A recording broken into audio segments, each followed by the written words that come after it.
हाय बच्चों, कैसे हो आप लोग? मैंने अपने टेलीग्राम पे एक वीडियो डाला था कि अब मैं बच्चों अनअकैडमी के साथ काम नहीं करूँगी और आगे मैं जो भी करूँगी, जैसे भी करूँगी, आप लोगों को पोस्टेड रखूँगी टेलीग्राम पे। तो वो वीडियो बच्चों ने उठा के अपने-अपने चैनल्स पे पोस्ट कर दिया यूट्यूब पे और मुझे इतने कॉल्स, इतने मैसेजेस आ रहे हैं कि मैम आपने क्यों छोड़ दिया? क्या हुआ? कोई लड़ाई हो गई है? क्या रीज़न है? अब हम कैसे पढ़ेंगे? तो ये वीडियो मैंने आप लोगों के डाउट्स को क्लैरिफाई करने के लिए बनाया है कि क्या हुआ? मैंने अनअकैडमी क्यों छोड़ा? और अब आगे वे फॉरवर्ड क्या है? हम लोग आगे क्या करने वाले हैं?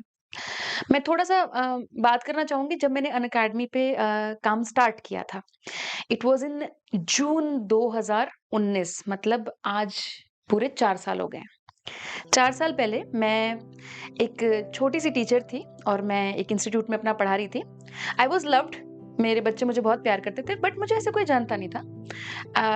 मैं अपने सब्जेक्ट पे मेहनत कर रही थी, कोशिश करती थी कि मैं बेस्ट कर सकूँ और एकदम से अनअकैडमी मेरी लाइफ में आई और उन्होंने मुझे एक प्लेटफ़ॉर्म दिया जिससे कि मेरी वो टीचिंग्स जो मैं हमेशा सोचती थी कि बच्चों तक पहुँचे और ज़्यादा बच्चों तक पहुँचे, मैं कैसे आगे बढ़ा सकती हूँ, कैसे हेल्प कर सकती हूँ बच्चों की। एंड एकदम से मेरे को एक ऐसा प्लेटफ़ॉर्म मिल गया, जहाँ पे मैं रैली में खड़े होके बात कर रही थी और इतने सारे बच्चे मुझे सुन रहे थे। मैं कुछ समझाना चाह रही थी और इतने सारे बच्चे समझ रहे थे। ये चीज़ मैंने इमेजिन भी नहीं की थी एंड जब ये चीज़ मेरे साथ हुई तो it changed my life. So a, Unacademy changed my life when I started working with them.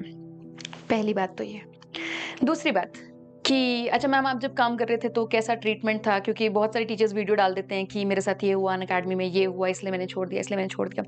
देखो बच्चों, हर टीचर का एक अपना एक्सपीरियंस होता है। तो किसी भी के एक्सपीरियंस से मान लो 2 लोगों का कोई अलग एक्सपीरियंस है, तो इसका मतलब ये नहीं है कि वो 2 लोगों में से एक का गलत एक्सपीरियंस है। दोनों का ही सही एक्सपीरियंस है, अपनी-अपनी जगह एक्सपीरियंस है, क्योंकि लोगों के अलग-अलग एक्सपीरियंसेस होते हैं। जो मेरा एक्सपीरियंस है, वो बहुत अच्छा रहा है अनअकैडमी के साथ।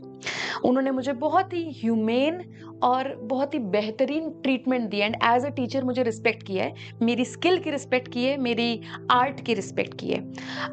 सोशल मीडिया आप लोगों को पता है कि बहुत ज़्यादा ओवरवेलमिंग हो जाता है कभी-कभी। नहीं पता तो मैं बता देती हूँ। कभी-कभी बहुत ओवरवेलमिंग हो जाता है, आप काम नहीं कर पाते। तो अगर ऐसा कभी भी हुआ है तो अनअकैडमी में जो भी मेरी टीम थी, उन्होंने मुझे ब्रेक लेने के लिए कहा है। उन्होंने मुझे ब्रेक लेने के लिए बल्कि एनकरेज किया है, मना करना तो बहुत दूर की बात है।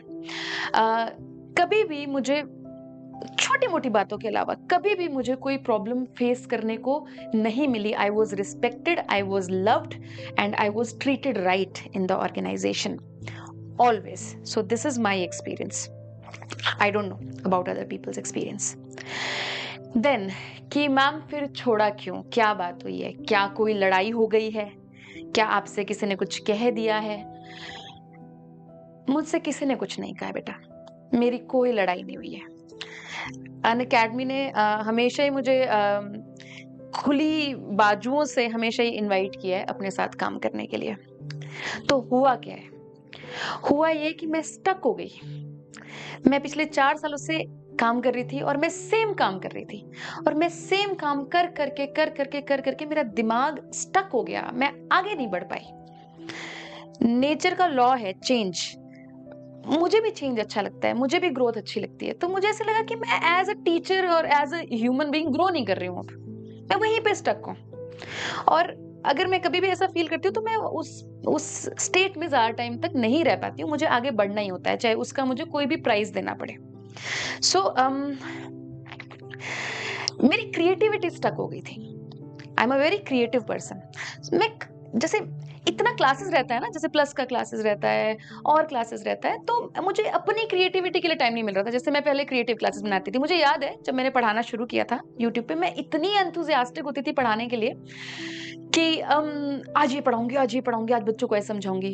एंड वो धीरे धीरे चीज फेड हो गई और वो किसी की वजह से फेड नहीं हुई है, वो इसलिए फेड हुई है क्योंकि ये नेचर है हमारा।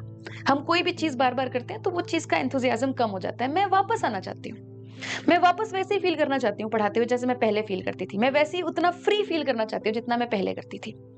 और मैं अपना एक चैनल बनाना चाहती हूँ, ये बायोफेयरी वाला, ऋतु रत्ते वाला, इसको सजाना चाहती हूँ, सुंदर-सुंदर वीडियो से, छोटे-छोटे कॉन्सेप्ट से जो भी आप लोगों को परेशान करते हैं। और कल को अगर मैं अपना कोई कोर्स निकालती हूँ, तो मैं अपनी मर्ज़ी से उसको प्राइस करना चाहती हूँ। मैं अपने हिसाब से उसमें फीचर्स देना चाहती हूँ। मैं अपने हिसाब से उसकी प्रॉब्लम सॉल्विंग को बनाना चाहती हूँ। सो सी हर ऑर्गेनाइज़ेशन का अपना तरीका है काम करने का, ठीक है? अनअकैडमी का एक बहुत अच्छा तरीका है काम करने का, तरीका बनाना चाहती हूँ। मैं चाहती हूँ कि जब बच्चों को कोई प्रॉब्लम आए तो अच्छा इतनी देर में उनका ये सॉल्यूशन निकलना चाहिए। अम, बस इसलिए I want to do something new. I want to work for myself now. And अगर मुझे अनअकैडमी से प्रॉब्लम होती या उनको मुझसे कोई प्रॉब्लम होती तो मुझे तो 4 सालों में अनगिनत ऑर्गेनाइजेशंस के ऑफर आए हैं कि मैम आप हमारे पास काम कर लो, आप हमारे पास काम कर लो। तो मैं तब नहीं गई कहीं पे काम करने के लिए। सो एज़ सच हमारे बीच में कोई वो नहीं है, प्रॉब्लम नहीं है। अब भी मैंने छोड़ा है तो अपनी मर्ज़ी से छोड़ा है और इसलिए छोड़ा है कि मैं अपने से काम करना चाहती हूँ। ये नहीं कि मुझे कहीं और जाने के लिए काम करना है। सो एंड में बस मैं तुम लोगों को यही बताना चाहती हूँ कि this organisation is very close to my heart. So please do not put any kind of hate on that organization for any reason. An Academy is hands down the best company that I have worked at in my whole career. And सबसे बड़ा gift जो अन academy ने मुझे दिया है वो आप लोग हैं कि आप लोगों से उन्होंने मुझे इंट्रोड्यूस कराया. So I thank them for that. And yes, that's what I wanted to share. Thank you.